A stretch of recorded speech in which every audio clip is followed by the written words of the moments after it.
The CRBN TruFoam Genesis paddles came out a couple months ago. Unfortunately, we couldn't get our hands on them until now, but I've felt the hype, I've seen the reviews, so once we did finally get them, I couldn't wait to try them out.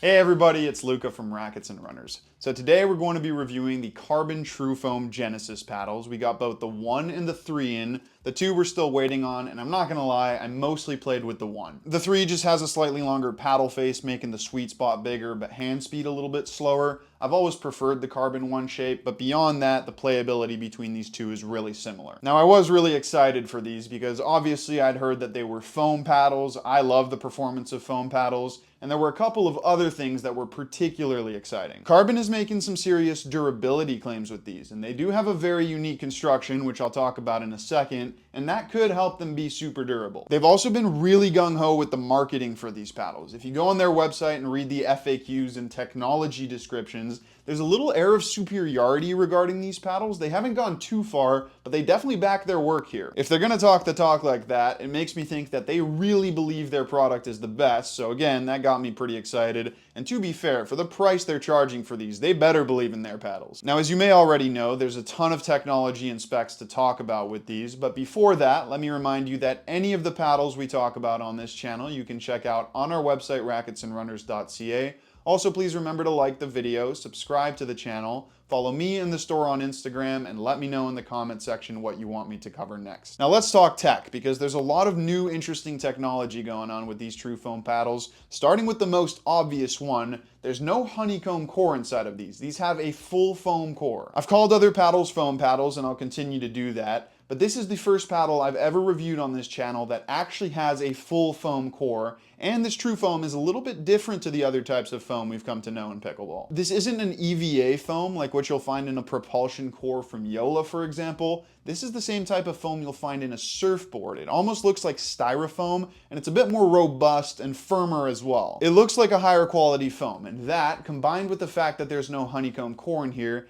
that's why CRBN are claiming better durability compared to other paddles. There are fewer materials in there that can separate or break down, so these should be more consistent and durable over time. And while I haven't tested them long enough to back any of those claims, it certainly makes sense on paper. These are also not thermoformed. There's no pressing or heating involved in the manufacturing for these, which should theoretically remove the possibility of core crushing, which is obviously excellent news. The only potential issue I foresee with these is that they are predominantly made of foam. Foam is a relatively soft material, and while this foam is a little bit firmer than other types of foams, soft materials do break down quicker, so playability could change over time. Again, it's a higher density foam, it's not a spongy, malleable foam, so I do wholeheartedly believe this will be more durable than other types of foam, but still, I can't guarantee it won't be an issue going forward. The other thing to note with these TruFoam Genesis paddles is that they only come in one core thickness, 14 millimeters. I'll talk about feel and control and all that in a second, but traditionally 14 millimeters has been a little bit firmer. CRBN are saying that they didn't make different thicknesses because they don't actually need to use thickness to alter the control or plushness on these paddles. They can actually change the density of the foam to create the same effect that going thinner or thicker would. Denser for a firmer feel, a bit looser for a softer response. That makes total sense to me, so I have no issues with them not making a 16 millimeter paddle. I actually think it's good that they went with 14 because it is more aero, so it'll have better hand speed. They've also opened the door to creating many more paddles using this material, so these might be the original TruFoams, but maybe they'll have a more power TruFoam, more controlled TruFoam, and they could all still be 14 millimeters. So that TruFoam core is the big technological development here, but I also quickly want to go over this top sheet as well. This is a T700 CRBN top sheet enhanced with an extra layer of fiberglass. I've always been a fan of how fiberglass feels. I find that it adds a nice juicy element of pop and feedback to a paddle, so I was really curious to see how that complemented this foam core. That's about it for the new technology. Now I'm quickly going to go over the specs. The CRBN 1 TruFoam Genesis is a classic elongated paddle. It weighs 8 ounces. It's 16.5 inches long with a 5.5 inch handle and a 14 millimeter core. It has a 118 to 120 swing weight with a 5.75 twist weight. The Carbon 3 TruFoam Genesis is a little bit heavier, 8.1 ounces. It has that longer paddle face and shorter 5¼ inch handle, and of course it's still 16.5 inches long. It has the same swing weight and a slightly higher twist weight at 6.21, which goes along with what I was saying about this paddle having a bigger sweet spot. And then finally, the Carbon 2 we don't have yet, but that's the classic Carbon 2 shape. It's 16 inches long with a 5¼ inch handle. It weighs 8.1 ounces. It has a swing weight of 112 to 114, a 6.75 twist weight. Now let's get into what everyone wants to hear about, how these paddles actually feel on contact.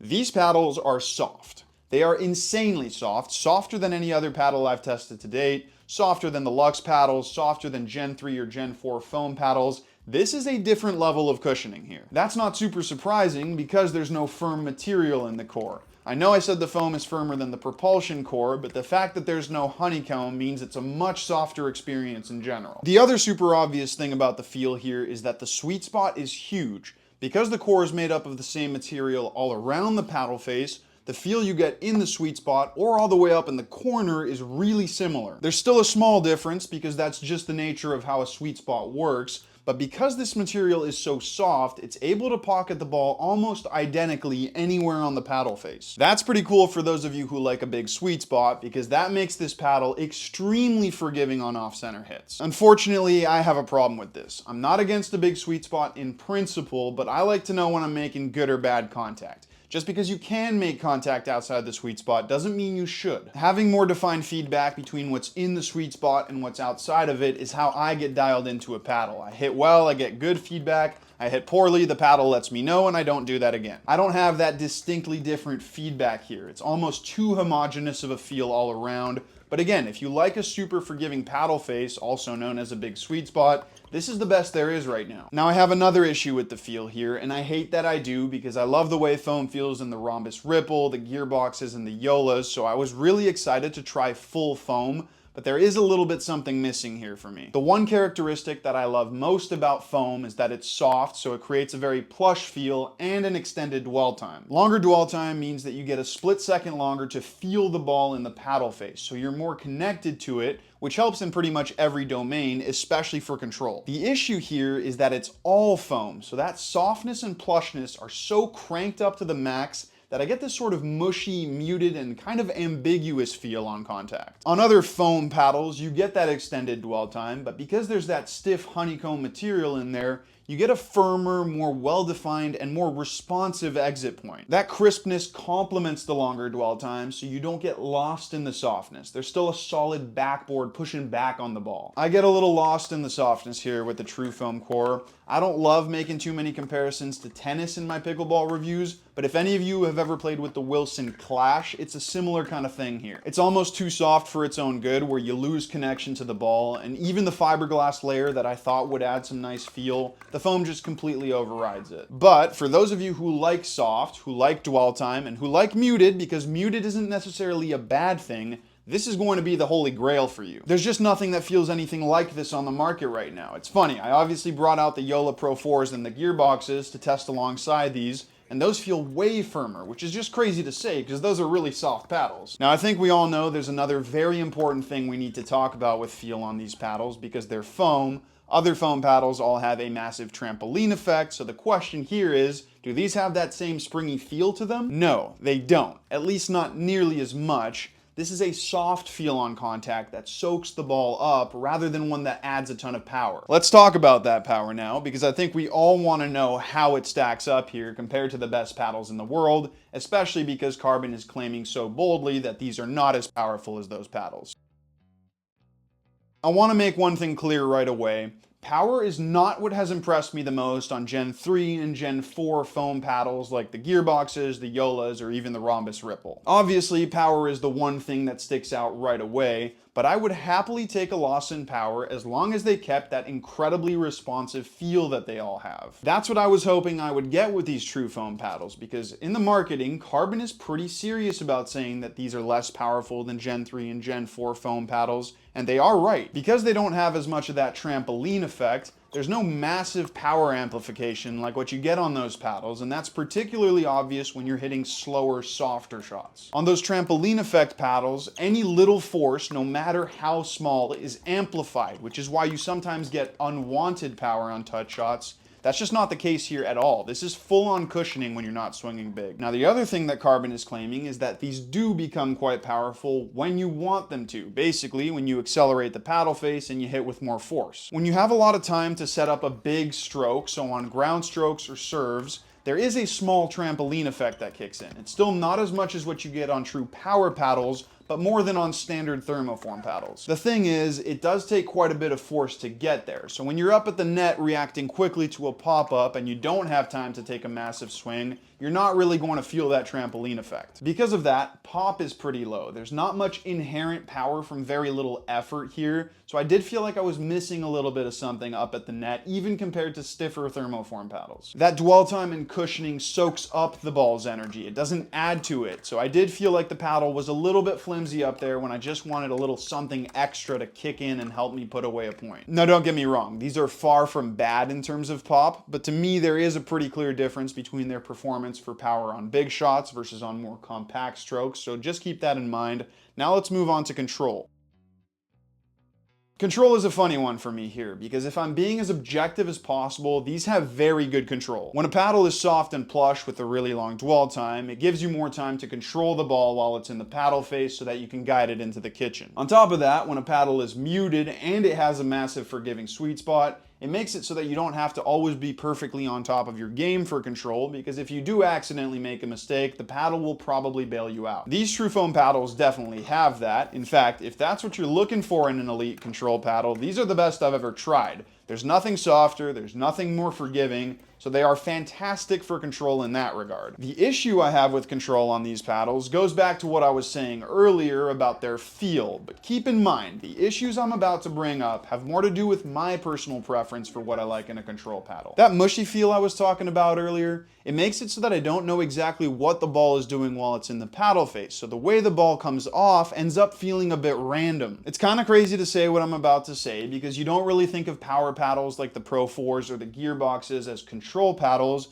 but I feel quite a bit more control on those paddles because of their more connected feel. Those paddles are soft, they have a long dwell time, but something is pushing back on that softness, which is what creates that crisp feedback. There's no element of pushback or crispness here. They're missing that. So I'm just a little lost in the paddle face, and because of that, I actually did struggle for control, especially on drops and resets. You can see here, I don't have a great gauge of my depth on soft shots. Sometimes they go too far, sometimes not far enough. I'm just missing that solid element that I can lean on to really feel the ball. Maybe a bit of weight would add some feel, and I will admit I haven't tested lead tape on these paddles, but I don't love it when a paddle requires weight to perform, because not everyone's going to want to add it. Now in the soft game in and around the kitchen, most of those inconsistency issues are gone. That's where I really like a soft paddle, because you can kind of just turn your brain off and let the paddle do all the work. And for that, these are really good. I really like them up there, and I just want to say it again, on paper, these are excellent control paddles, and the issues I had are more based on little nuances and personal preference,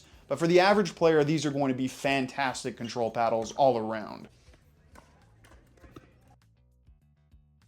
Finally, we get to spin, and spin is one area that Carbon was making some really bold claims, and these back that up really well. With this much dwell time and a high quality Carbon top sheet, these were always going to be very spin friendly, and that's definitely the case. Again, I do think there may be a tiny notch under the very best trampoline foam paddles, just because that trampoline effect also amplifies spin when you take a big cut of the ball, but they're still right up there. I was getting tons of shape on the ball on serve and on any big ground stroke, and as you might expect, where these are clearly better than those trampoline effect paddles is in the soft spin game. The soft spin game is super precise and touch focused, because you're trying to drop a ball into the kitchen, but also add some spin to it, and to do that, you have to accelerate the paddle face. On a trampoline effect paddle, when you accelerate the paddle face, even if it's for spin, you're opening yourself up to a pop-up, because that's when it amplifies power. Because these are so much softer and require a lot more force to tap into that trampoline effect, you're way less likely to accidentally overpower a spinny drop, so they are much more confidence-inducing in the soft spin game. Really, they're some of the best paddles for that type of shot. Long dwell time, soft cushioning, and a gritty top sheet. That's pretty much the perfect combination for that.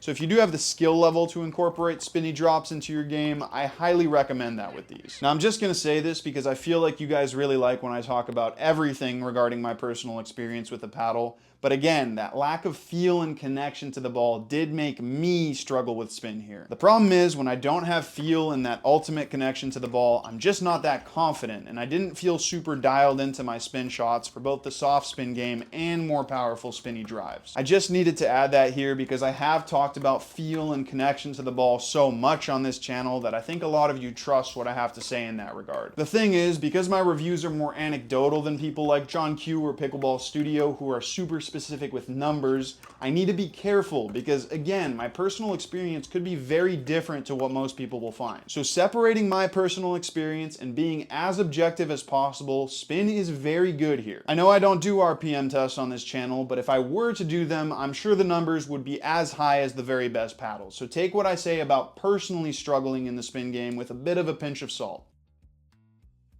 So this is a bit of a first for me because these are premium paddles. They took a ton of time to research and develop, but I'm not gonna lie, they don't work that well for my game. That hasn't really happened yet. Usually I've taken quite well to big technological changes in this sport, but the one thing that's usually a deal breaker for me really liking a paddle is that feel. I like feedback, I need it to feel in control, and beyond that, I need it to feel confident on big powerful shots or spinny shots. So if I don't like the feel on a paddle, it's not really gonna work well for most parts of my game. That's why I really need to separate my personal experience here with what I think is objectively factual, and that's that these paddles are made for players who like a really soft and cushioned feel with also a massive and forgiving sweet spot. A lot of people like that, and a lot of people consider that the ideal combination for an elite control paddle, so if that's you, these will probably be perfect. On top of that, they are more powerful than paddles that are on the same level in terms of soft control. They're not as powerful as trampoline effect paddles, but like Carbon said, that's probably a good thing. There's no risk that these are going to get delisted, and by the way, they are fully legal, UPAA, USAP, PB Core 43, all of the above. So yes, I think these are excellent paddles, just not for me,